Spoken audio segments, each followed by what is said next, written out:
Moi boas. Hoxe poñemos o foco sobre un tema que está que arde. Unha das autoestradas máis importantes de España está no medio dunha batalla legal tremenda. E ollo, que isto podería cambialo absolutamente todo. Imos ver de que vai a cousa. E aquí vai a pregunta do millón, a que o pon todo patas arriba. É posible que esta arteria vital pola que mileiros de persoas pagan cada día poida ser de balde, da noite para mañá? Parece ciencia ficción, verdad? Pois imos ver que hai de certo en todo isto.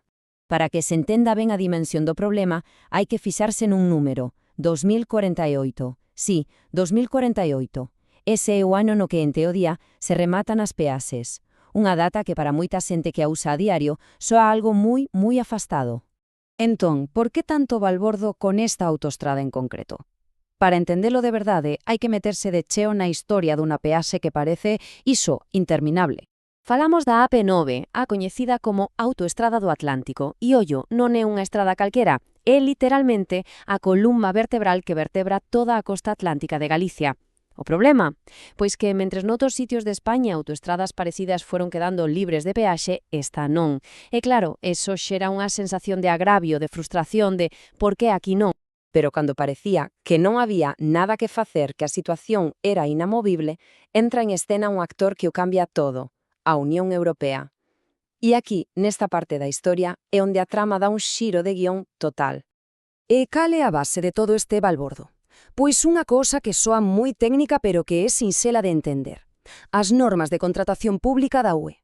A ver, para que nos entendamos, é como cando vas facer unha obra grande na casa. Non te quedas co primeiro presuposto, verdad? Pides varios, comparas. Pois a UE exixe aos gobernos que fagan exactamente o mesmo cos grandes contratos, como xestionar unha autoestrada. Para qué? Pois para garantir que haxa competencia, transparencia e que todo sexa xusto. Entón, de que acusa exactamente Bruxelas a España? Pois a cousa é bastante directa. A Comisión Europea di basicamente: «Ei, que prorrogastes a concesión da AP9 por outros 25 anos, e fixéchelo a dedo.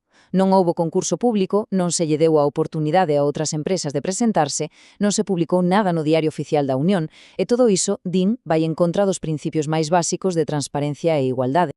E aquí ven o miolo da cuestión legal. Para a Comisión Europea isto non foi unha simple extensión do contrato, non. Considérano unha modificación substancial. E que quere dicir iso en linguaxe normal? Pois que o cambio foi tan grande que é como se se asinase un contrato totalmente novo dende cero. E claro, un contrato novo requere un concurso público que neste caso simplemente non existiu. Pero claro, toda a historia ten dúas versións. Xa vimos a acusación que chega dende Bruxelas. Toca agora escoitar a outra parte. Cal é a defensa do Goberno de España? Pois a primeira resposta do Goberno é que isto é un lío monumental. Falan de que botar para atrás esa decisión ten dificultades xurídicas moi serias e, ademais, argumentan que, no fondo, manter as cousas como están é o mellor para o chamado interese xeral.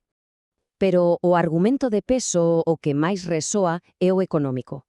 O ministro de Transportes, Óscar Puente, díxose sen rodeos. Se anula o contrato, habería que pagar unha indemnización. E non falamos de pouco diñeiro, falamos de moitos miles de millóns de euros, unha cantidade xigantesca que sairía claro dos petos de todos. E que está a facer o goberno agora mesmo? Pois a súa estratexia vai por dous camiños. Por unha banda, poñar parches, ofrecer descontos para que a peaxe non doa tanto no peto, e pola outra, unha manobra máis política, apuntar co dedo cara atrás e lembrar que esta decisión non a tomaron eles, senón un goberno anterior, alá polo ano 2000.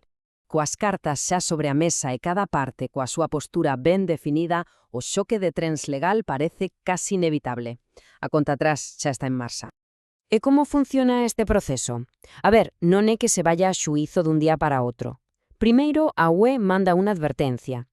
Se a cousa segue igual, emite un ditame motivado, que é un aviso xa moi serio. E xusto aí estamos agora mesmo.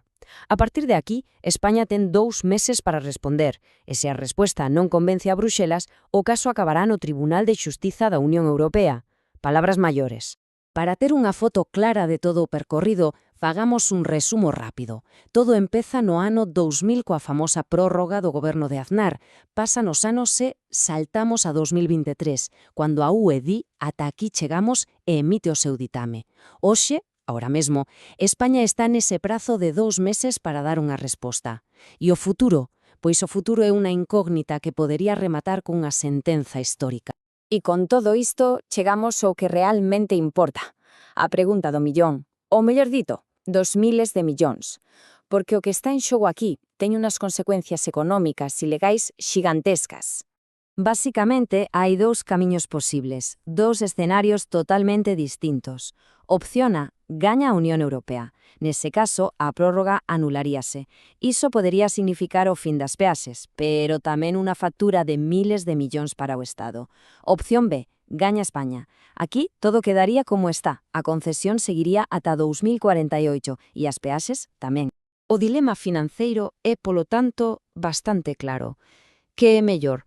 O goteo constante do pago diario na peaxe, que pagan só os que a usan, ou un pago único, masivo, dunha indemnización que teríamos que asumir entre todos a través dos impuestos. Non é unha decisión nada fácil. No fondo, todo se reduce a unha elección moi complexa. Que pesa máis na balanza? Cumprir coa legalidade europea ata as últimas consecuencias, aínda que supoña un burato económico enorme? Ou manter o status quo para evitar ese golpe financeiro? E con esta reflexión rematamos. Cal é o prezo real dunha autoestrada? O que marca a barreira da peaxe cada vez que pasamos ou o custo, sexa o que sexa, de emendar un posible erro histórico? Unha pregunta que polo de agora segue no aire.